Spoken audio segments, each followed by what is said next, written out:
হযরত উসমানের জমানায় হাসান বসরি, ইমাম আবু হানিফার জমানায় হাসান বসরি, ইমাম বুখারীর জমানায় হাসান বসরি। আরে বাপ রে বাপ, 30 বছরে মসজিদ নববীর খতিব হাসান বসরি রহমাতুল্লাহ। হাসান বসরির কথা এখন বলবো না, উনি একদিন জুমার নামাজ পড়াবার জন্য খুতবা দেওয়ার জন্য বসছে। যারা গেছেন গেছেন, আল্লাহ সবাইকে মদিনা যাওয়ার তৌফিক দান করুন। একজন ব্যক্তি দাঁড়াইছে, হুজুর আমার একটা সমস্যা। বলে কি সমস্যা? বলে যে কোনো গুনাহ দেখি করতে মনে চায়, গুনাহ ছাড়তে মনে চায় না। হাসান বসরি বলে ইস্তাগফির বুদুবম ওয়াশিয়া, প্রত্যেকদিন সকালে 100 বিকালে 100 আস্তাগফিরুল্লাহ পড়ো। বলেন আস্তাগফিরুল্লাহ আস্তাগফিরুল্লাহ আস্তাগফিরুল্লাহ। দ্বিতীয় ব্যক্তি দাঁড়ায় বলে হুজুর আমার এক সমস্যা। বলে কি?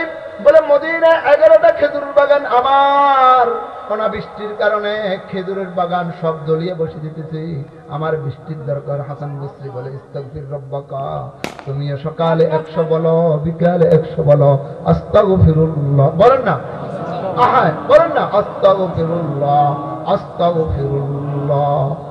তৃতীয় ব্যক্তি দাঁড়ায় বলে হুজুর আমার এক সমস্যা। বলে কি সমস্যা? বলে 30 বছর বিবাহ করেছি, আমার কোনো সন্তান নাই, আমার একজন সন্তানের দরকার। হাসান বসরি বলে ইস্তাগফির রব্বাকা, তুমি সকালে 100 বলো, বিকালে 100 বলো আস্তাগফিরুল্লাহ আস্তাগফিরুল্লাহ। চতুর্থ ব্যক্তি